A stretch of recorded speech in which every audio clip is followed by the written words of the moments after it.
Bien, bonsoir à tous qui venez donner forme à la nouvelle organisation du séminaire, son expatriation, si je puis dire, des locaux académiques classiques. Je ne dirais pas que j'en ai été chassé, mais ça devenait si difficile de trouver une salle que j'ai renoncé vraiment, supputant trop d'intrigues derrière tout cela. Et que comme les amis du théâtre d'Aubervilliers me proposaient cette formule absolument inédite, il faut dire, je l'ai acceptée. Alors je voudrais d'abord évidemment commencer par remercier l'ensemble du personnel de ce théâtre, évidemment sa direction, Marie-Josée Malice et Frédéric Saccard, mais en réalité aussi tout le personnel qui est mobilisé et qui s'occupe de vous accueillir et de organiser votre placement dans ce lieu. Je ne sais pas si Platon aurait apprécié qu'un séminaire de philosophie se tienne dans un théâtre. Mais nous avons justement, et je pense qu'un des aspects de mon travail, et même de mes œuvres, a été de surmonter l'opposition apparemment très sérieuse, très grave que Platon voyait entre le théâtre et la philosophie. C'est bien que pour ce qui me concerne, je suis tout à fait heureux d'être dans la disposition de ce lieu. J'ajoute que le fait de tenir un séminaire de cette nature dans un théâtre d'Aubervilliers est une chose que je trouve naturelle. Pourquoi toujours les palais du 5e arrondissement? On peut déterritorialiser la philosophie. C'est même en réalité sa vocation dernière, de s'adresser à quiconque veut bien l'entendre. Je présente mes excuses à un certain nombre d'entre vous qui, mercredi dernier, se sont heurtés à une porte close à l'heure prévue du séminaire. Il aurait dû y avoir de quoi avertir les gens, il aurait dû y avoir une affiche sur place. C'est une faute qu'il n'y ait rien eu et que les gens, cette partie du public est attendue en vain que les choses commencent. C'était un défaut notoire d'organisation. C'était une bureaucratie imparfaite. Si toutefois il existe une bureaucratie parfaite, ce qui n'est pas sûr. Alors, je voudrais vous rappeler les dates à venir de ce séminaire. Donc la prochaine fois, qui sera systématiquement désormais dans cette salle. C'est la raison pour laquelle, vous l'avez évidemment compris, il a été déplacé au lundi, puisque le lundi est le jour vacant de la théâtralité. Donc les dates prochaines sont le lundi 10 novembre, le lundi 19 janvier, le lundi 9 février,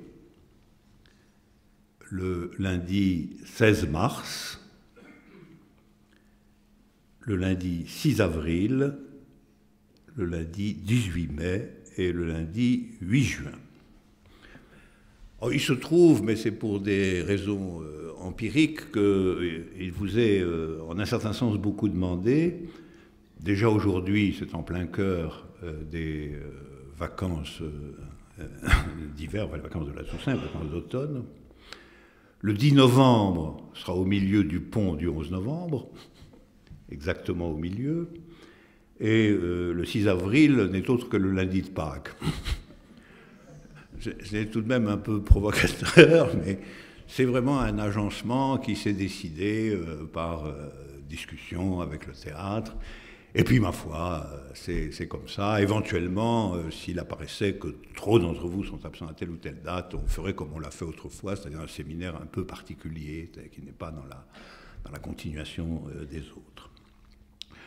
Je voudrais vous dire aussi que ma permanence sera le 4 novembre, à 15h, 4 novembre à 15h, au 29 rue d'Ulm. Je ne ferai pas ma permanence dans le théâtre quand même. Donc au 29 rue d'Ulm, au 2e étage, comme d'habitude. Il faut dire que ce jour même, je présenterai à la librairie Tropique, vous en chercherez les coordonnées, elles sont faciles à trouver, à la librairie Tropique, à 19h30, une présentation du volume de mon séminaire consacré à Parménide. Je vous signale, pour ceux qui ne le savent pas, que deux livres de moi sont sortis dans la dernière période, tout à fait différents d'ailleurs, vraiment extrêmement différents. D'une part, le séminaire que j'avais consacré à la grande figure de Parménide en 1986, donc un séminaire il y a un certain nombre d'années, et puis un petit dialogue avec Marcel Gauchet qui s'appelle « Que faire ?» et qui lui porte sur le communisme, la démocratie et toutes les choses de ce genre.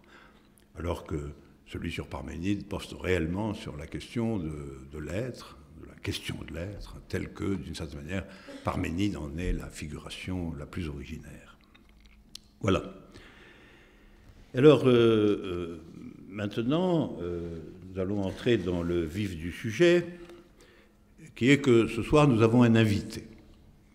Comme peut-être la disposition technique vous l'a suggéré, nous avons un invité, c'est un ami chinois, et qui a exprimé la volonté depuis longtemps de s'entretenir avec moi en public, et j'ai pensé qu'on pouvait inaugurer cet usage théâtral du séminaire par un dialogue public avec notre ami chinois.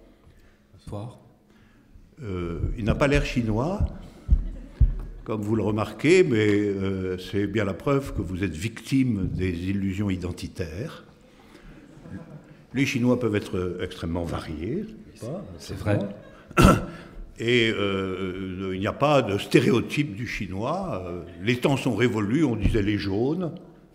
Il n'est pas jaune, vous le remarquez. Je ris jaune. Hein? Je ris jaune. Vous riez jaune. Ah ben, il a encore une trace de signes de chinois classique. C'est bien.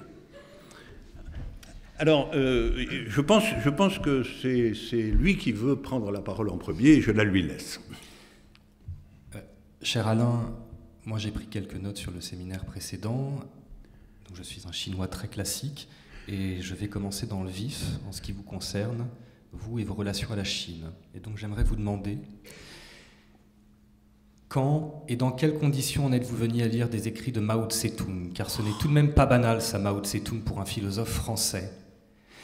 Alors, je sais bien, ça me fait penser qu'au tout début du XVIIIe siècle, exactement pendant l'été de 1707, pour ceux qui s'en souviennent, commence à circuler un curieux texte du philosophe Malebranche, un texte qui s'appelle « Entretien d'un philosophe chrétien et d'un philosophe chinois ». Et c'est peut-être ce que nous allons rejouer ici, et je note au passage ceci. Nous allons donc parler, puisque c'est le titre de votre séminaire, cher Alain, du fini et de l'infini. Or, dans ce texte, le philosophe chinois attaque abruptement ce sujet. Donc je le cite ici. « Je conviens, dit le chinois, que l'idée que vous me donnez de votre Dieu est la plus excellente de toutes, car il n'y a rien de plus grand que l'infini en toute matière, mais nous nions que cet infini existe, car c'est une fiction, une imagination sans réalité. » Eh bien, vous voilà au défi, cher ami. Dès le XVIIIe siècle, les Chinois raisonnables opposent un mur à votre passion de l'infini. Alors, quid de Mao ? Il est vrai que vous n'êtes pas un philosophe chrétien. Oh, exact. Du reste, je vous ferai remarquer, cher ami érudit, que le livre de Malebranche a pour sous-titre « Sur l'existence et la nature de Dieu ». Bon, c'est certainement pas de cela qu'il s'agit dans ma lecture de Mao, comme dans mon dialogue avec vous du reste. J'ai commencé à lire les écrits de Mao au début des années 60, à cause de la situation mondiale. J'en ai fait commencer par la lecture des textes sur la controverse sino-soviétique. J'étais très intéressé par le paradoxe apparent d'une critique communiste de l'État soviétique, vous voyez ?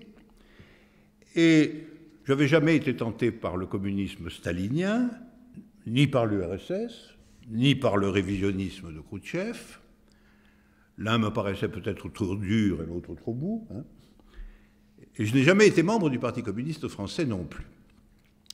Alors, dès le début, le contenu et la forme de la polémique chinoise contre les soviétiques ont donné une forme précise à mes doutes concernant l'URSS et le Parti communiste français. Alors disons que j'ai d'abord vu dans Mao, à cette époque extrêmement lointaine, et le Parti communiste chinois derrière lui, ce qu'on pourrait appeler une critique de gauche de la politique soviétique. Les critiques de droite, il n'en manquait pas. Mais une critique de gauche, c'était tout de même beaucoup plus rare. C'est un point important, hein. J'ai découvert, bien après, des textes de Mao, en particulier des années 57, 58, donc la fin des années 50, des textes qui n'ont pas été publiés officiellement, et qui sont extrêmement sévères, non seulement pour l'Union soviétique en général, mais plus précisément sur ce qu'avait été la politique de Staline. Très important de souligner ici que le Mao que j'ai rencontré à cette époque, c'est un Mao anti-stalinien, très clairement. Alors ce sont des déclarations parfaitement claires, qui ont souvent faites d'ailleurs devant des cellules ouvrières ou des rassemblements provinciaux, plutôt que devant des assemblées officielles.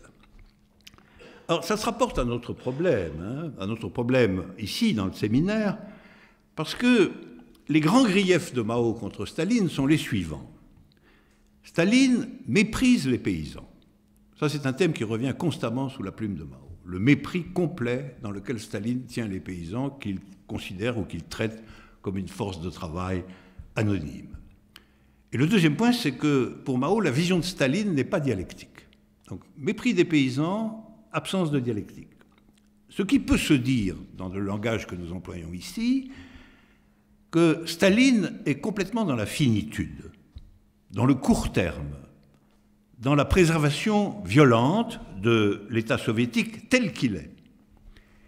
Il n'a pas la vision communiste à proprement parler, qui compte en siècles en réalité, qui compte l'histoire dans son arche la plus vaste, ni le souci des énormes masses de paysans pauvres, qui occupent, surtout encore dans les années 50, une place énorme dans la population mondiale.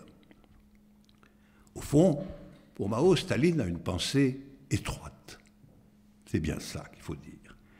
Et la terreur stalinienne, est une conséquence de la pensée étroite. Parce que quand vous êtes dans la finitude, quand vous êtes dans la pensée étroite, vous voulez tout verrouiller, tout fermer, tout interdire. Staline, c'est le socialisme d'État congelé, immobilisé par la violence. Alors que Mao, comme on le voit dans tous ses grands textes, pense, pourrait-on dire, de façon presque illimitée. Oui, d'accord, mais l'illimité dont vous parlez est peut-être bien contradictoire avec la solidité, le pragmatisme d'un vrai programme politique. Et d'ailleurs, il est, à mes yeux, très étonnant que le chinois Mao soit du côté de la dialectique infinie, parce que le philosophe chinois de Malebranche, lui, est, comme je le suis moi-même, du côté de la prudence finie, du côté du pragmatisme. Et oui, je donne volontiers raison à mon compatriote imaginaire du XVIIIe siècle contre votre cher Mao. Oh, c'est scandaleux. Car penser de façon infinie pourrait faire bien plus de dégâts dans la courte vie des hommes et des femmes sur cette terre. Alors je vous le demande, Mao ne serait-il pas un philosophe de l'infini égaré dans ses combats politiques? Ou alors est-il plus qu'un roi philosophe à la Platon, mais un militant de l'émancipation, de la révolution permanente qui voit bien qu'il faudrait s'arrêter, faire une pause, mais qui ne peut s'empêcher d'aller de l'avant? L'infini dont vous parlez, ne serait-il pas alors le mauvais génie politique de Mao, la cause de ses excès volontaristes? L'affaire est délicate. D'un côté, il faut bien avouer que deux épisodes fondamentaux du combat politique de Mao peuvent être considérés comme de graves échecs, ayant en outre un coût en vie humaine élevé. Le grand bond en avant et la grande révolution culturelle prolétarienne. Et vous n'avez pas tort de voir dans les deux une passion du mouvement réel, et du mouvement réel infini.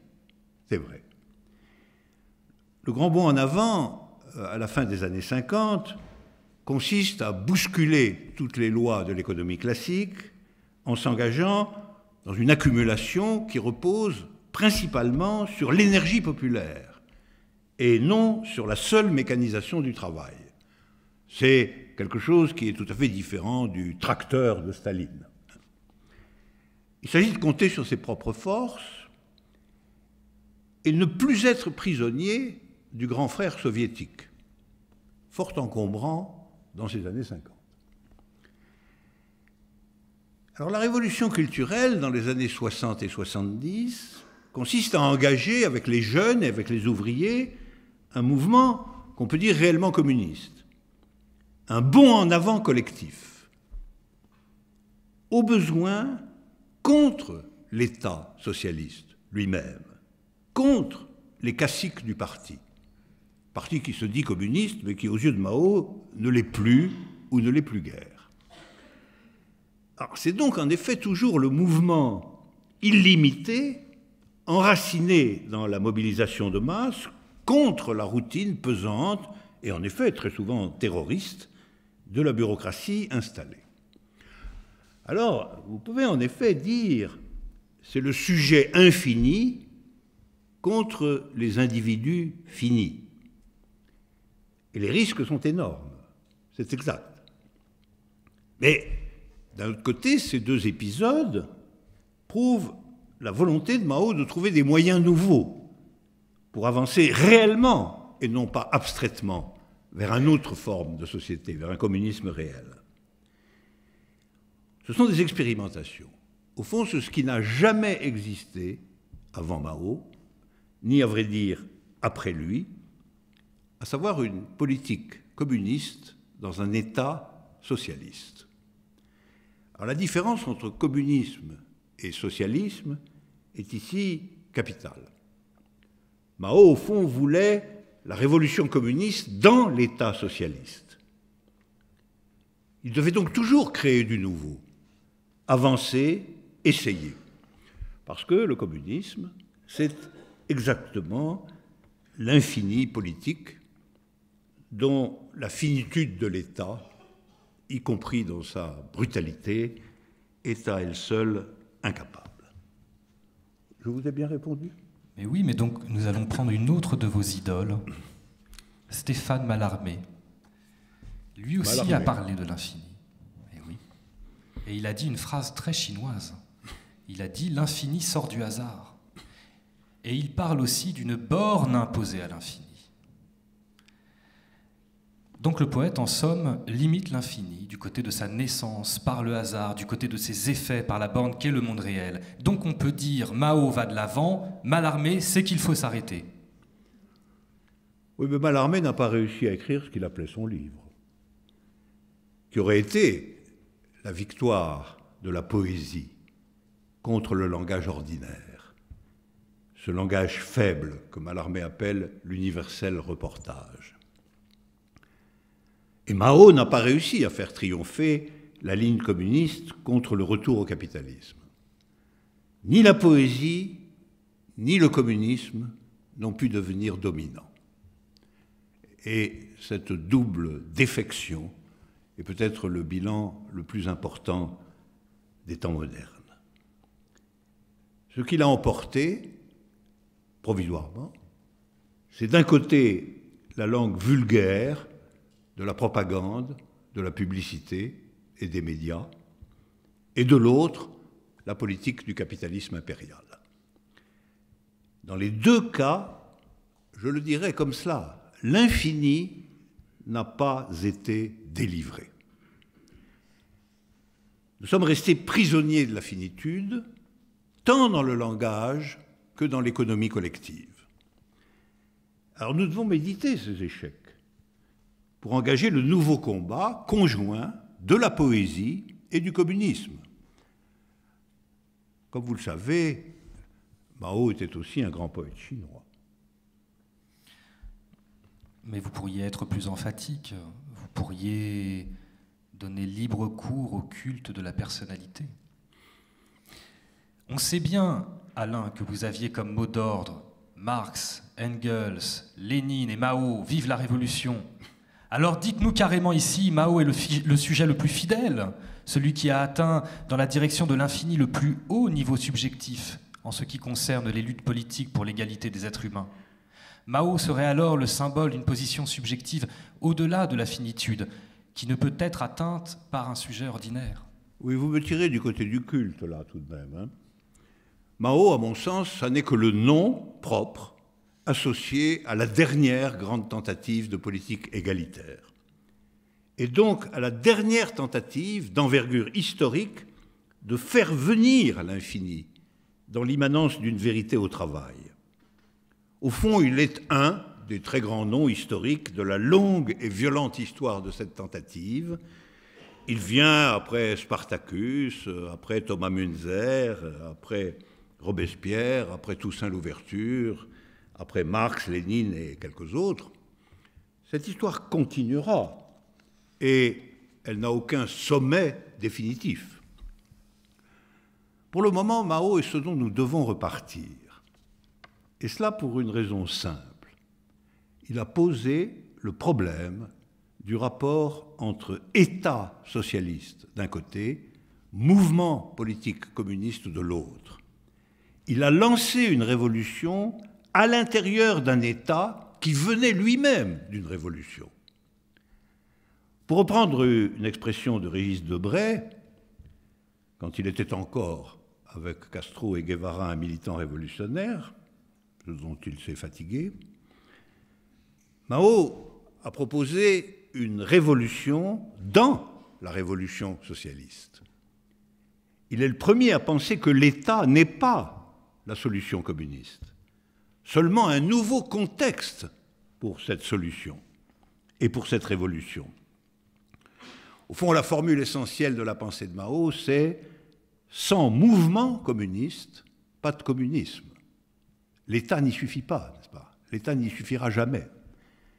Mais le problème est alors de savoir quel peut être le rapport stabilisé, et non pas constamment déchiré ou violent, entre l'État, le parti et le mouvement. Et je dois dire que la solution de ce problème n'est pas encore trouvée. Sans mouvement communiste, pas de communisme. Et pensez-vous que vous puissiez développer votre étrange maoïsme dialectique sans jamais parler ni de la Chine ni de Mao? Vous travailleriez à partir des tentatives littéraires d'aller au-delà de la finitude, d'entrer dans le risque de l'universalité, de l'égalité, de l'infini. Vous pourriez peut-être bâtir votre philosophie à partir de Mallarmé, Beckett ou Lacan, en faisant comme si le chinois Mao et sa révolution culturelle n'avaient jamais existé. Vous seriez plus tranquille, à mon avis, parce que votre maoïsme semble aujourd'hui presque incompréhensible, en tout cas dans le monde démocratique occidental où vous vivez. Et parce que vous pensez que dans ce monde, on comprend vraiment à fond Mallarmé ou Beckett? Moi, ce n'est certes pas le cas. Par exemple, la critique presque unanime déclare que la prose de Beckett est nihiliste. On lit ça partout, alors que c'est exactement le contraire. C'est la prose d'un optimisme radical, évidemment très distinct de la satisfaction du consommateur, mais c'est un optimisme radical. Je me demande si Beckett n'est pas plus malmené que Mao même. Ceci dit, il n'y a pas lieu de confondre l'art et la politique.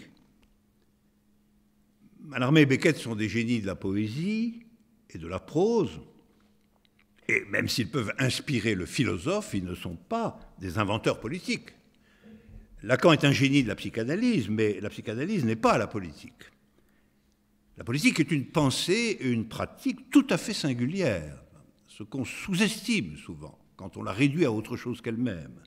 Et Mao est d'abord et avant tout un grand inventeur politique.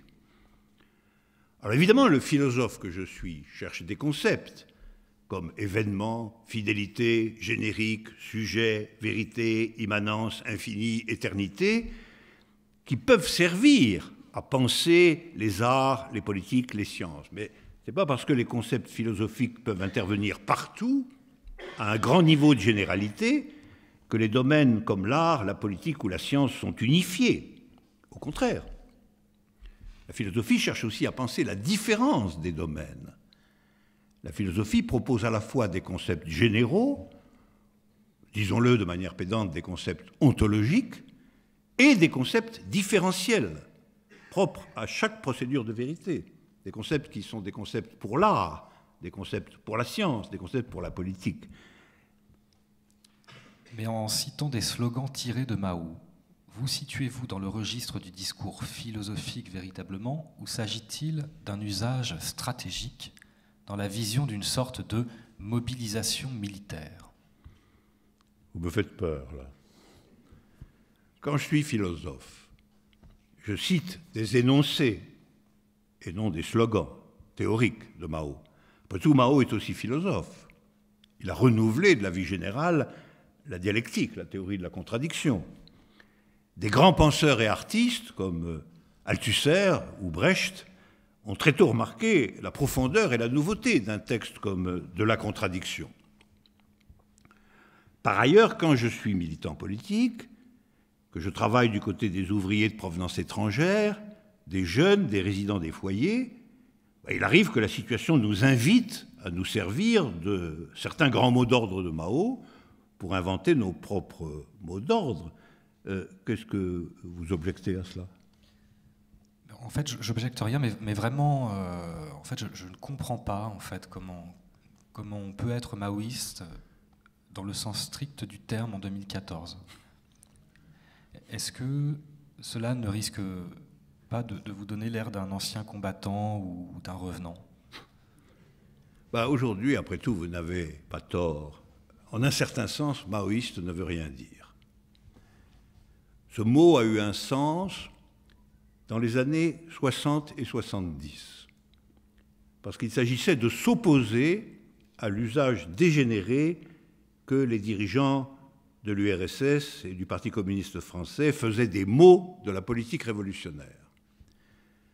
Se proclamer maoïste, comme l'ont fait en France des milliers et des milliers de militants de toute provenance entre 1966 et 1976, pendant ce que j'appelle les 10 années rouges, être maoïste, ça voulait exactement dire ceci. Nous pensons que l'expérience fondamentale pour continuer la politique communiste, c'est la révolution culturelle, et ça n'est pas l'État soviétique. Alors aujourd'hui, la Russie et la Chine sont deux États capitalistes, qui, à ce titre, ne m'intéressent d'aucune façon, au niveau de la pensée politique.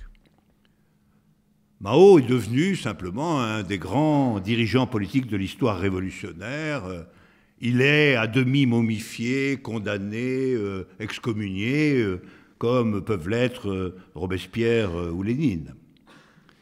En ce sens, je ne suis pas plus maoïste que partisan de la pensée de Saint-Just ou de Marx ou de Lénine ou de Trotsky ou de Rosa Luxembourg.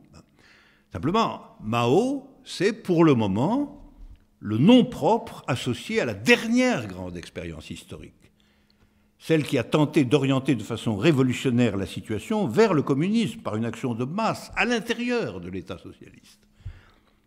Disons que Mao, pour revenir à notre fil spéculatif, disons que Mao, c'est le nom propre associé dans la finitude de la réaction contemporaine à la conviction qui demeure que dans la politique, quelque chose d'infini aura été. Quelque chose d'infini aura été et donc peut aussi bien advenir. Oui, mais alors donc on peut dire que les gardes rouges qui venaient des universités et des lycées étaient en fait comme une avant-garde iconoclaste, dionysiaque, qui voulait en fait détruire et inventer dans le même mouvement. Donc c'est cela l'infini dont vous parlez en fait. Le geste unique qui détruit et qui invente.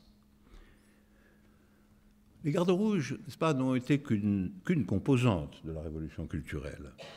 La composante révoltée, celle qui a mis en branle toutes les contradictions entre mouvements de masse, partis et États. C'est souvent, d'ailleurs, comme en mai 68 ici, c'est souvent le rôle de la jeunesse, après tout. Comme disait Mao, les désordres sont une excellente chose. Et la jeunesse, c'est la classe ou le groupe du désordre. Il est certain que la destruction a eu à ce moment-là une importance très grande. Mais il y avait dans cette destruction un côté anarchique, violent, ultra-gauche. Et d'autant plus que, quand on regarde de près, on voit qu'il y avait des organisations de garde rouge tout à fait conservatrices, et d'autres, au contraire, ultra-révolutionnaires. Donc il y avait un contexte d'opposition politique. Le cours principal de la révolution culturelle, sa portée universelle, ne commence en réalité qu'avec l'entrée en scène des ouvriers, c'est-à-dire en décembre 1966, janvier 1967. Le cœur de la révolution culturelle, c'est ce qui a été appelé la Commune de Shanghai. Commune de Shanghai dont le pilier pratique et intervenant est composé d'ouvriers et non exclusivement d'étudiants ou de lycéens. Autrement dit, les véritables inventions politiques universelles, et il faut les étudier de près, sont contenues dans le processus de cette commune. Ah ben oui, mais dans toute révolution qui se veut culturelle, alors les fondements de la civilisation humaine doivent être détruits. C'est une sorte d'obligation, et c'est pourquoi les gardes rouges ont détruit les temples et les monuments. Et c'est dans ces termes que Roland Barthes, en 1967, commente le comportement des gardes rouges. Qu'en pensez-vous ? N'est-ce pas aussi bien le moment où révolution et barbarie sont synonymes, parce que l'infini doit détruire tous les signes de la vieille finitude ? Vous savez, le rapport entre destruction et construction, ce n'est pas du tout propre à la révolution culturelle. Toutes les procédures de vérité inventent le nouveau dans l'élément d'une négation de l'ancien. Après tout, la physique mathématique de Galilée détruit la physique d'Aristote. La Révolution républicaine française détruit la monarchie et la féodalité. Une violente passion amoureuse détruit d'anciennes vies, d'anciennes familles. La formule « sans destruction, pas de construction », très utilisée pendant la Révolution culturelle, c'est vrai, sans destruction, pas de construction, elle est très générale, elle est philosophique en un certain sens. Elle s'applique à d'innombrables situations différentes. Alors vous remarquerez aussi, vous avouerez, que dans la Révolution culturelle, il y a eu des impératifs de destruction, mais aussi des impératifs opposés. Je prends un exemple tout à fait particulier et limité. Par exemple, contre les ultra-gauchistes, qui voulaient interdire tout usage de la modernité occidentale et de ses outils, le courant principal a eu soin de produire de fort beaux articles sur la possibilité d'un usage révolutionnaire du piano, c'est vous dire. Il faut aussi rappeler que la doctrine centrale de la révolution culturelle a été de façon constante que tout devait être traité dans la forme de grands débats, de la résolution des contradictions au sein du peuple, et non par des affrontements armés, que Mao a constamment condamné tout du long de la révolution culturelle. Bien sûr, il y a eu de grandes violences anarchiques ou militaires, mais quelle révolution a pu les éviter? Est-ce qu'on peut en citer une seule? Une vraie révolution, sa caractéristique, c'est qu'elle libère des forces très difficiles à contrôler, parce qu'il y a une libération de l'énergie populaire sous toutes ses formes, et dont cependant la libération de ces forces est nécessaire aussi pour que la situation change réellement. La révolution, comme l'a dit aussi Mao, n'est pas un dîner de gala. La révolte et ses conséquences pendant la révolution culturelle ne me semblent acceptables, ne me semblent valoir la peine que si on choisit le désastre d'un événement explosif plutôt que le désert du consensus. C'est cela votre position dans l'immanence d'une vérité entre infini et finitude, l'explosion sauvage contre l'ennui de l'accord et de l'ordre? Oh, je souhaiterais que vous ne fassiez pas de moi une sorte de romantique nihiliste. Après tout, nous n'avons pas à choisir entre l'événement et le consensus. Car le propre de l'événement est qu'il arrive sans que personne ne l'ait en vérité choisi. Ce qu'il y a, c'est que lorsque l'événement est engagé, lorsque vous appelez l'explosion s'est produite, on peut choisir d'en assumer les conséquences ou au contraire le nier et se replier, se protéger. On peut être ce que j'appelle un sujet fidèle ou au contraire un sujet réactif. On peut être du côté du nouveau ou du côté de la conservation. J'ajoute qu'un événement n'est pas un désastre. J'ai écrit un petit livre, L'éthique, dans lequel je fais une différence précise entre événement et désastre. Si violente et obscure qu'elle soit, la révolution culturelle reste un événement politique de première grandeur, et le désastre entre nous, vous qui venez de là-bas, c'est bien plutôt que sous la direction des vainqueurs, avec à leur tête Deng Xiaoping, la Chine devienne une puissance capitaliste comme les autres. C'est ça le désastre politique. Et lorsque les militants de la révolution culturelle désignaient Deng Xiaoping comme, ça c'est les grandes formules chinoises, vous reconnaîtrez votre belle langue, le second des plus hauts responsables qui, quoique du parti, se sont engagés dans la voie capitaliste, eh bien, elle avait prévu le destin de Deng Xiaoping avec une véritable lucidité scientifique tout de même. On a dit à l'époque qu'ils exagéraient, mais ils n'exagéraient pas du tout, ils étaient en dessous de la vérité en réalité. Alors, le désastre politique, ce n'est pas que la révolution culturelle par elle-même ait comporté des violences, c'est la victoire du camp réactif, du camp pro-capitaliste. En fait, je ne sais pas si vous êtes réellement sérieux ou si vous cultivez le paradoxe, notamment quand vous dites que face aux terribles destructions infligées à la Chine par la révolution culturelle, elle doit être considérée comme une source de pensée et non comme un désastre. Mais vous l'aimez vraiment, la révolution culturelle ? Oh ben vous savez, on pourrait aussi prétendre sans difficulté que la Commune de Paris, en 1871, a été un complet désastre. 20 000 ouvriers fusillés dans les rues de Paris, le mouvement révolutionnaire brisé pour des décennies. Cependant, c'est en méditant sur la Commune de Paris que Lénine a inventé les moyens d'une révolution victorieuse en 1917. Et de la même façon, ce n'est qu'en méditant sur la révolution culturelle qu'on peut préparer le futur du mouvement politique réel. Et pourquoi ? Parce que, j'y insiste, la révolution culturelle, c'est l'exemple unique d'une révolution dans les conditions du socialisme d'État. La révolution culturelle, c'est la Commune de Paris de l'époque des États socialistes. C'est un échec complet, en un certain sens. Mais c'est des problèmes posés par cet échec qu'il faut repartir. Sinon, nous partirons d'où ? Ce n'est pas un hasard si la création la plus importante de la révolution culturelle a pris le nom de Commune de Shanghai, par une allusion explicite à la Commune de Paris, comme s'il s'agissait de deux jalons fondamentaux de la méditation révolutionnaire. Et quiconque veut aujourd'hui une politique égalitaire ne peut en effet qu'aimer, j'accepte votre nom, la révolution culturelle, au sens où aimer veut dire connaître, réfléchir, de façon critique et admirative à la fois. Bon, d'accord. Mais étant donné qu'il n'existe pas pour nous, Chinois, de propositions accessibles en ce qui concerne la démocratie parlementaire, et que du reste, pour vous, cette démocratie n'est que le masque politique d'une oligarchie capitaliste, qu'est-ce qu'il nous reste en fait à nous, pauvres Chinois ? Que pouvons-nous faire ? Vous devez faire la même chose que partout.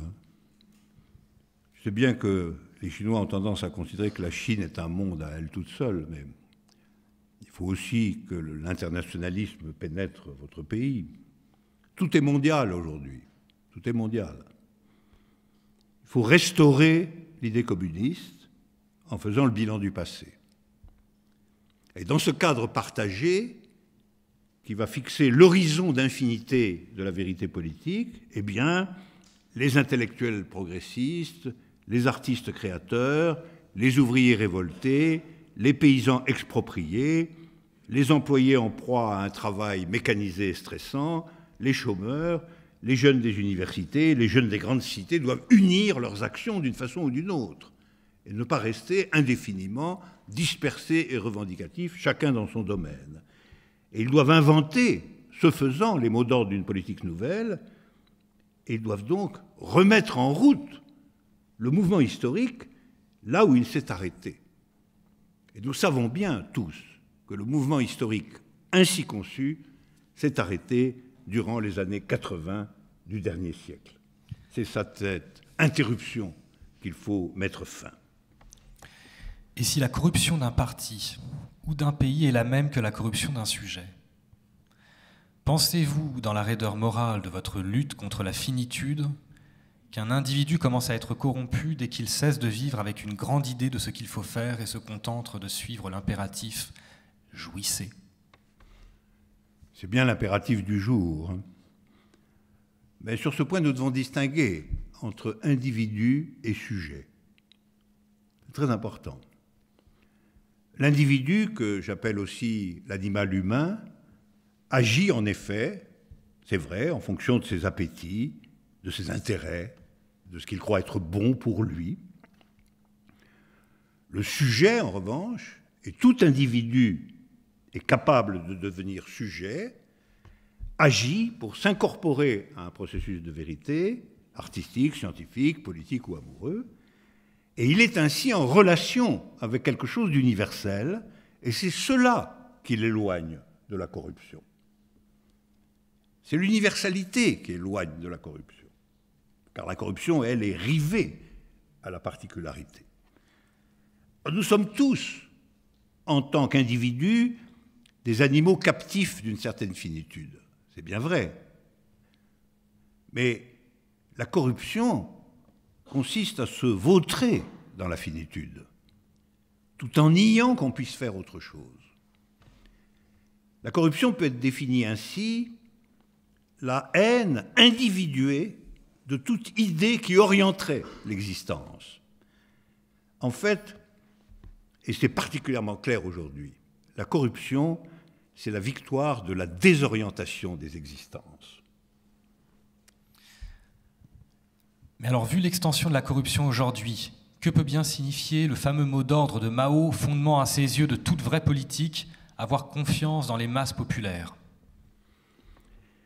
Eh bien, cela signifie que nous devons continuer à penser que, quelle que soit l'extension de la corruption, en effet inégalée aujourd'hui, la vraie ressource politique demeure du côté des larges masses, du côté des ouvriers, des paysans, des chômeurs, des employés paupérisés et surexploités, d'une fraction de la jeunesse et aussi de la minorité d'intellectuels prêts à se lier à ces masses. Ce principe reste vrai, même quand la situation subjective et idéologique est mauvaise, et même quand la corruption est très étendue. Sans liaison de masse entre une minorité d'intellectuels et la large quantité des différentes fractions de la population productive, et en particulier sans liaison entre les intellectuels ralliés aux nouvelles formes de l'idée et les ouvriers des grandes usines, notamment dans votre pays, où nous avons pu voir que certaines firmes de provenance étrangère emploient quelquefois plus d'1 million d'ouvriers, réalisant ainsi dans votre pays un prolétariat d'une extension absolument inconnue précédemment. S'il n'y a pas cette liaison, s'il n'y a pas cette connexion, il ne peut exister d'émancipation politique. C'est clair et c'est net. Le capitalisme, pour lequel l'unique raison d'agir est l'intérêt personnel et le profit, si cette liaison ne se fait pas, l'emportera nécessairement dans toutes les circonstances. Car vous comprenez, le capitalisme, c'est aujourd'hui la forme sociale de la finitude moderne, la forme collective organisée de la finitude moderne. Et c'est donc le support de toute corruption individuelle, y compris de ce que le poète italien Pasolini appelle l'humble corruption. Et l'humble corruption, c'est celle qui prend la forme de la résignation et de la solitude des faibles et des pauvres. Alors, dans votre réécriture de la République de Platon, on pose la question de savoir quand le communisme deviendra réel. Et il semble que la réponse soit quand tout le monde sera philosophe. Alors oui, au lieu d'être soumis aux gardiens du capital que sont pour vous les États actuels, nous entrerons dans l'histoire réelle du communisme. Est-ce à dire que vous supposez que n'importe qui peut devenir philosophe selon son propre chemin ? Il semble que pour vous, en tout cas pour votre Platon, être philosophe veut dire être un individu qui a une pente naturelle à être orienté dans sa vie par une idée. Mais est-ce le cas de tout le monde ? Ne faudra-t-il pas de sérieuse et peut-être terrible rééducation ? Nous devons poser que tout le monde a la capacité d'orienter sa vie à partir d'une idée, et l'histoire montre que ceci est parfaitement possible pour les pauvres, les esclaves de l'Antiquité, les paysans allemands du XVIe siècle, les paysans chinois dans les années 30 et 40 du dernier siècle, les ouvriers d'Europe. Et c'est pourquoi, n'est-ce pas, la bataille idéologique est fondamentale. Il s'agit de soutenir le développement de cette capacité dont on reconnaît d'abord l'universalité possible. Il s'agit d'un combat pour des idées contre d'autres idées, et non d'une rééducation, parce que le mot rééducation est unilatéral. Il suppose un complexe d'idées tel qu'il s'agit de les imposer. Mais en réalité, une idée n'existe que dans son combat contre d'autres idées. La victoire d'une idée est toujours dialectique. En ce sens, tout individu est éduqué d'une manière ou d'une autre. La question est de savoir dans quelle direction cette éducation oriente sa vie et finalement celle du reste de l'humanité. Alors chacun peut et doit être un philosophe, de sorte que chacun sera nécessairement un communiste, d'après vous.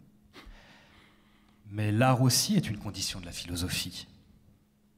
De sorte, celui qui est un communiste doit aussi être un artiste.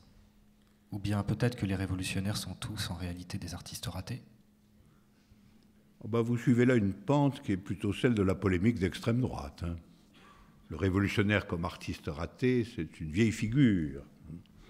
Je suis étonné qu'elle rôde encore en Chine. N'insistons pas. Dans les conditions de la philosophie, il y a la politique, il y a l'art, il y a la science, il y a l'amour, et aucune de ces conditions ne l'emporte sur les autres. De très grands poètes peuvent être communistes, il n'y a là aucune contradiction, de très grands savants tout aussi bien, ce n'est ni impossible ni obligatoire. Je suis opposé, voyez-vous, à la thèse « tout est politique ». Je reconnais qu'elle avait une grande faveur dans les années 60 et 70, mais je la crois erronée. La politique, c'est une forme de pensée et d'action nécessaire, mais indépendante, comme le sont les autres processus de vérité. Et peut-être, en effet, a-t-on fait au cours du XXe siècle un usage exorbitant de la thèse selon laquelle tout était politique. D'abord, tout n'existe pas, encore bien moins tout peut-il être politique. Et alors, Foucault suggère que nos buts politiques et les moyens que nous utilisons pour les atteindre doivent être réinventés. Vous dites de votre côté qu'une nouvelle forme de discipline militaire doit être réinventée. Mais qu'est-ce que signifie pour vous le verbe réinventer ? Je n'ai pas dit du tout qu'il fallait réinventer une discipline militaire. J'ai même dit exactement le contraire. À mon sens, une des raisons de l'échec des États socialistes, c'est d'avoir pris la discipline militaire comme modèle de la discipline dans le parti et dans l'État.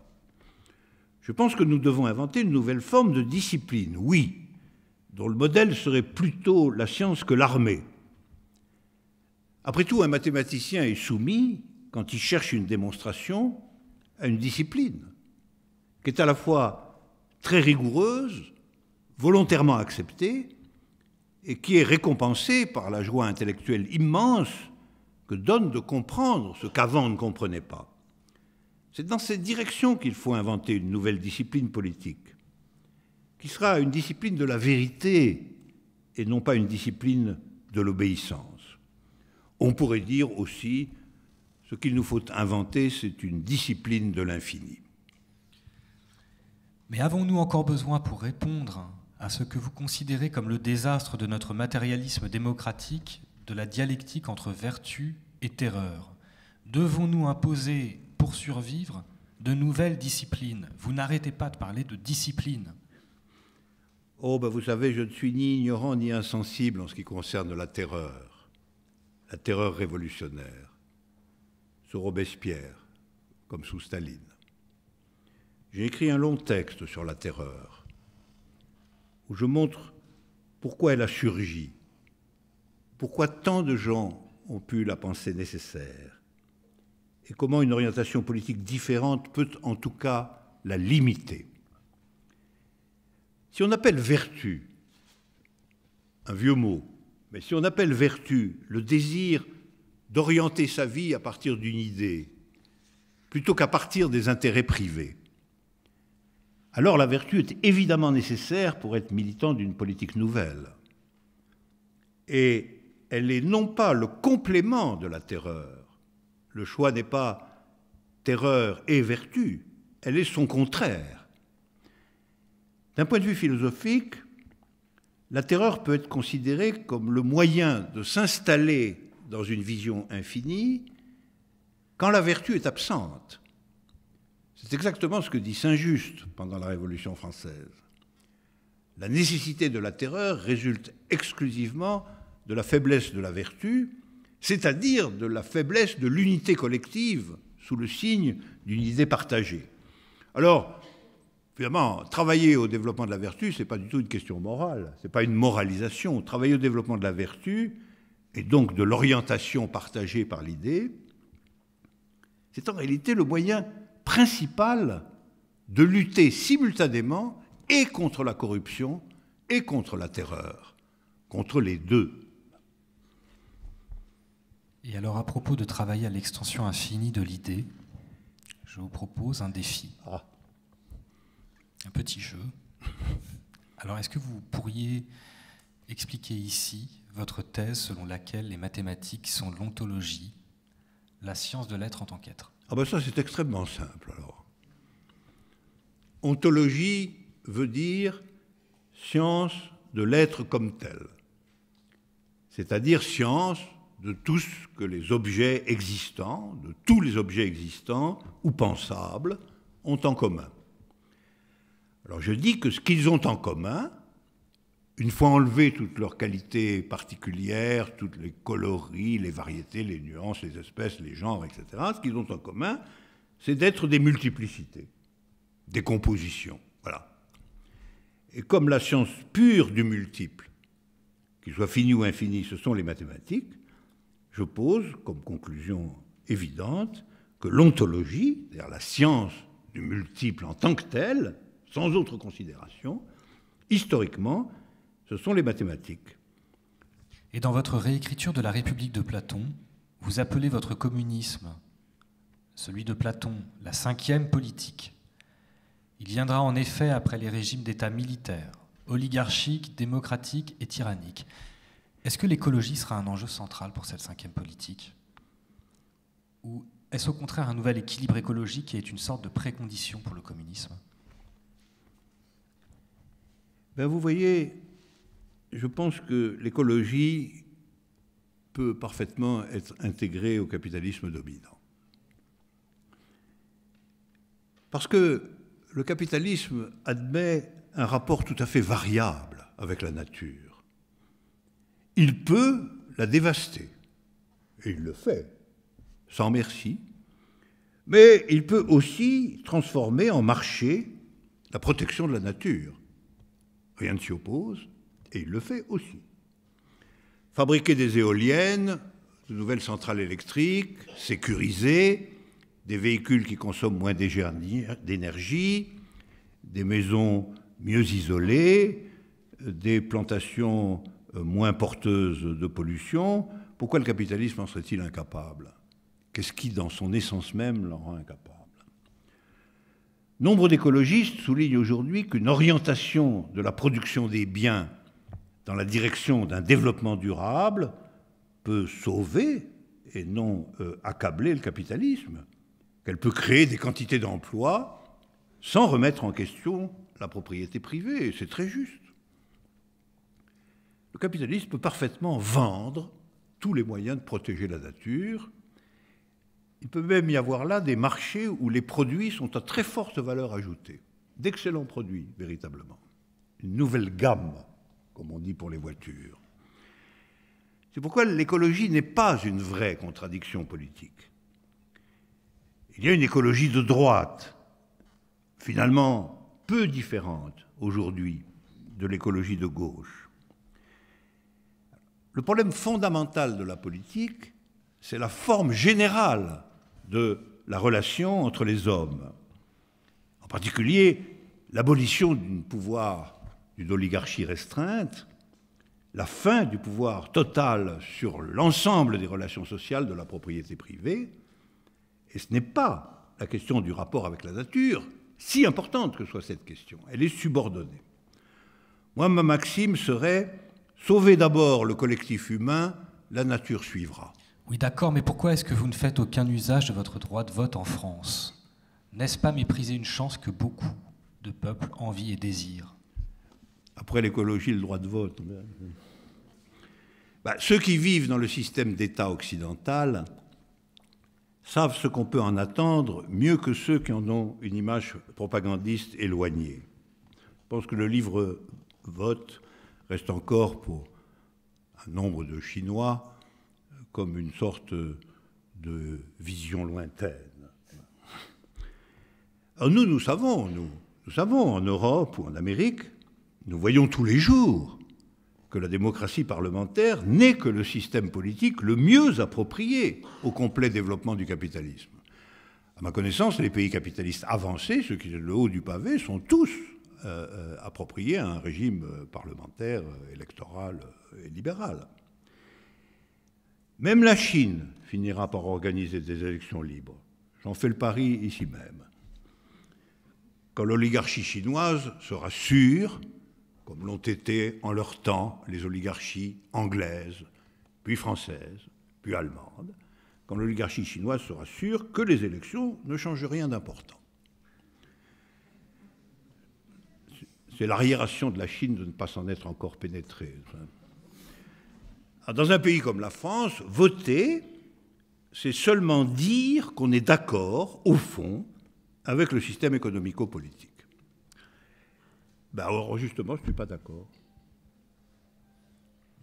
Alors, vous avez choisi de faire ce séminaire dans un théâtre voué à la fiction et au semblant, mais est-ce que c'est un symbole?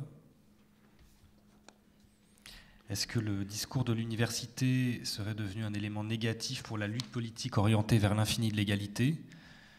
Quelle est l'attitude appropriée pour les jeunes générations au regard du discours de l'université, à la fois hégémonique et pervers? Et doit-on chercher du côté d'une auto-éducation ou d'une éducation réinventée en marge du système officiel? Il est évidemment possible de passer des examens dans l'université tout en étant par ailleurs dans une auto-éducation. C'est en général la situation. Moi-même, j'ai suivi un parcours académique normal et brillant, mais est-ce que c'est à l'université, par exemple, que j'ai lu et appris Mao? Ou aussi bien la poésie contemporaine, la théorie des ensembles, le sort des ouvriers dans les grandes usines, la passion des romans, la puissance de l'amour? Évidemment pas. Pour les jeunes, ce qu'il faut, c'est toujours, d'une manière ou d'une autre, combiner trois choses. Une éducation de base qui est forcément toujours plus ou moins un peu scolaire et universitaire, sous des formes qui peuvent varier. Une culture personnelle qui est faite de libre choix et de discussions, souvent dans des petits groupes d'amis, par exemple. Et puis enfin, l'expérience directe des procédures de vérité contemporaines, quelles qu'elles soient, scientifiques, artistiques, politiques, etc. Oui, mais enfin, le capitalisme n'est-il pas dans nos gènes à la fin, dans chacune de nos pulsions? Il est tout de même paradoxal de prétendre lutter contre lui. Ne faudrait-il pas se résigner à ce qu'il n'y ait aucune fin du capitalisme global, en tout cas dans un avenir prévisible? Vous en venez quand même là à la capitulation. J'ai souvent remarqué, notez bien, qu'il est finalement impossible d'argumenter rationnellement en faveur du capitalisme. Après tout, il y a une sorte d'évidence que soumettre la vie collective tout entière à la dictature de la propriété privée est aberrant. C'est aberrant. Du coup, la défense du capitalisme prend la forme suivante que vous êtes en train de lui donner, comme tout le monde. Certes, le capitalisme n'est pas formidable, mais il n'y a rien d'autre qui marche, c'est lui qui est naturel. En somme, comme le capitalisme ne peut pas être une norme, parce qu'il relève d'une sorte de finitude corrompue et souvent crapuleuse et d'une injustice évidente, on déclare qu'il est la seule réalité possible et que toute infinité alternative est vouée à un échec sanglant. Alors vous me réservez cet argument, cher ami, en plus naturel encore, puisque vous mettez carrément le capitalisme dans le génome de l'espèce humaine. Alors, je vais vous dire la chose suivante. Le capitalisme est un système social tout à fait artificiel et nullement naturel. Au moment même où toute la production, aujourd'hui, repose sur l'universalité de la science, mathématiques, physique, chimique, biologique, il faudrait confier la direction et tout le profit de cette production à de tout petits groupes d'entrepreneurs et de financiers privés. Cette contradiction évidente entre la dictature productive et financière de 1% de la population et le caractère par ailleurs absolument universel des connaissances et compétences nécessaires à la production moderne, eh bien, tout cela conduira forcément à des désastres pathologiques, dont, comme ce fut le cas à la fin du XIXe siècle, le plus probable est la guerre. Nous sommes toujours dans l'alternative énoncée par Marx, communisme ou barbarie. Actuellement, la barbarie est très dominante, et de plus en plus, mais la conscience de son côté pathologique est également en progrès. Elle redevient en progrès. Ce progrès est lent, souterrain, mais tout à fait réel. Et on pourrait dire que ce que je suis, c'est un des philosophes de ce progrès caché. Et alors, si l'amour et l'art sont des procédures génériques, des créations infinies détachées de la finitude, et qu'elles sont du même type, comme le sont de leur côté la politique et la science, alors ne faut-il pas conclure qu'un bon amant doit être un bon artiste ? Vous changez assez brusquement votre angle d'attaque. Mais je crois, si vous me permettez l'usage très chinois des proverbes, que vous faites l'âne pour avoir du foin. Parce que vous savez parfaitement que pas plus qu'un politique n'est un artiste raté, pas plus un bon amant n'a besoin d'être un grand artiste. Les procédures de vérité sont différentes, hétérogènes. Ceci dit, on constate dans l'histoire des liens très importants entre l'art et l'amour. C'est particulièrement vrai dans la poésie lyrique, dans le roman, au cinéma ou au théâtre. Oui, mais est-ce que l'amour peut être ce champ de bataille dans lequel il est question de changement du monde ? Là encore, je crois que vous tirez une cartouche dont vous savez qu'elle est mouillée. Non, l'amour est la figure subjective la plus proche de l'individu. L'amour peut bouleverser la vie de quelqu'un, mais non la société. Mais comment imaginer un recommencement triomphal dans une relation amoureuse dégradée ? En quoi sauver un amour à bout de course ? En quoi sauver un amour à bout de course est-il supérieur au choix de laisser tomber et d'entrer dans un nouvel amour ? Encore un autre registre. L'apologie de la variation préférée à la ténacité est dans tous les domaines une loi du monde moderne. Ça, c'est très frappant. Alors son secret est du côté de la marchandise. Le marché capitaliste préfère, et de beaucoup, que nous jetions un objet un peu vieux pour en acheter un neuf, plutôt que de décider de réparer le vieux. C'est une loi métaphysique. Préférer la succession d'objets finis nouveaux à la persistance infinie d'un objet réellement aimé. Alors contre cela, j'ai écrit que l'amour est une aventure obstinée. Souvent, il se renforce en dominant une crise. Abandonner un amour aux premières difficultés, c'est à peu près comme abandonner la politique révolutionnaire au premier échec, ou abandonner la science à la première erreur.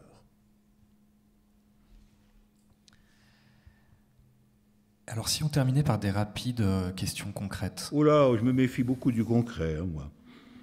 Alors comme par hasard, le concret, il est toujours dans la finitude. Et on relègue l'infini dans l'abstrait. Moi, j'aime bien commencer par l'abstrait. On peut mieux mesurer ce qu'il emporte avec lui de partage avec les autres ou de repli sur soi. Ah oui, mais ce sont des questions sur l'art. Et donc sur l'infinité propre aux œuvres d'art. Par exemple, moi j'aimerais beaucoup savoir quel est votre film français favori et quel est votre metteur en scène français préféré. Ah ben, c'est vrai que ce genre de questions va nous reposer.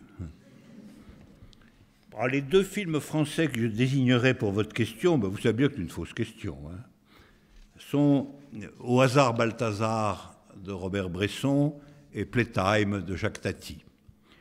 Et le plus important auteur de films qui soit encore vivant, c'est certainement Jean-Luc Godard. Et parmi les morts, je choisirais Jean Renoir. Voilà. Et quel bilan faites-vous de votre relation personnelle avec Jean-Luc Godard? Avez-vous eu du bon temps quand vous avez participé sous sa direction au tournage du film Socialisme? Ah ben, je vois que vous êtes de plus en plus concret. Alors je vais vous décevoir, ma relation avec Godard, avant et pendant le tournage, a été tout à fait amicale, aucune anecdote vraiment concrète. Mais pourquoi vous haïssez Gérard Depardieu? C'est très difficile d'arrêter le flot du concret, hein. Mais votre tuyau est crevé parce que je ne hais pas du tout Gérard Depardieu. Je trouve que c'est un grand acteur dont j'ai aimé beaucoup d'interprétations, notamment dans des films dirigés par Truffaut ou par Téchiné. Je trouve par ailleurs ridicule que quelqu'un de très riche se plaigne des impôts et parte en Belgique pour ne pas en payer. C'est quand même indécent, il faut bien le dire. Et puis prendre la nationalité russe et se faire photographier serrant la main de Poutine, toujours pour des questions de fisc et d'avarice, bah, c'est un peu grotesque, quoi. Ceci dit, les acteurs sont portés au semblant, qui est leur métier. Contrairement à l'Église, je ne les excommunierai pas. Mais est-ce que le cinéma sera le médium communiste par excellence d'ici une vingtaine d'années? C'est une question intéressante, mais je crois que malgré de remarquables efforts, notamment en URSS, hein, dans cette direction, le cinéma n'est pas devenu le meilleur support pour la pensée communiste. Il a donné quelques très belles épopées visuelles, de fort bons reportages.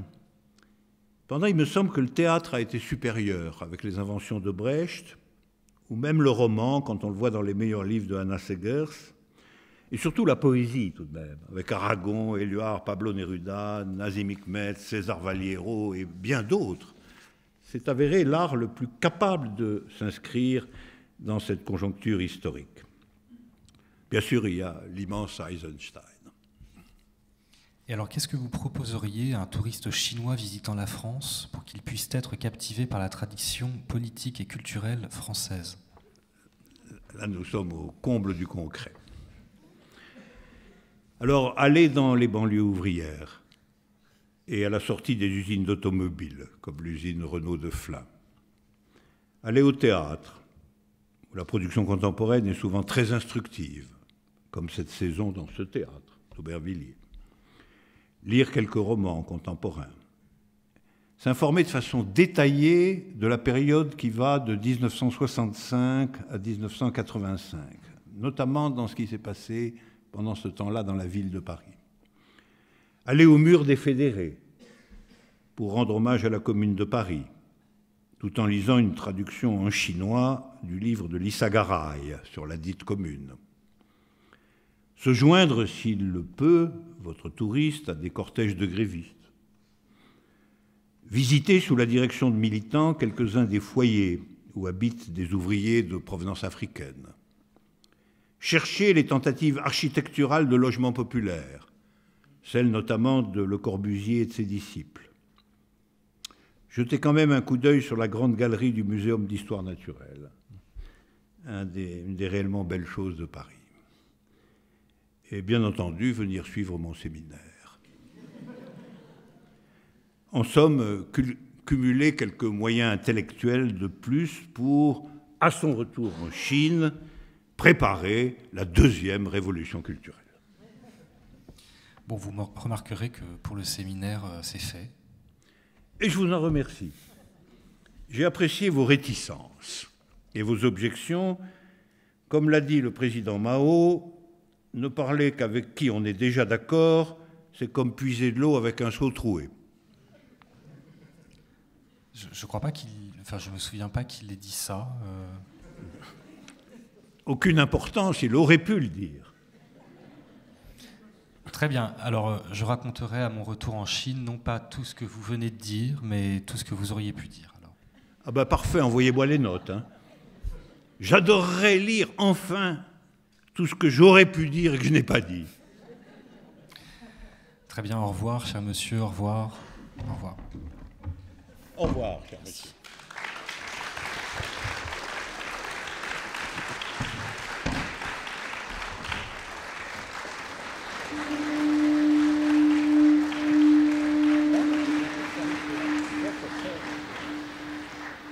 Merci à tous.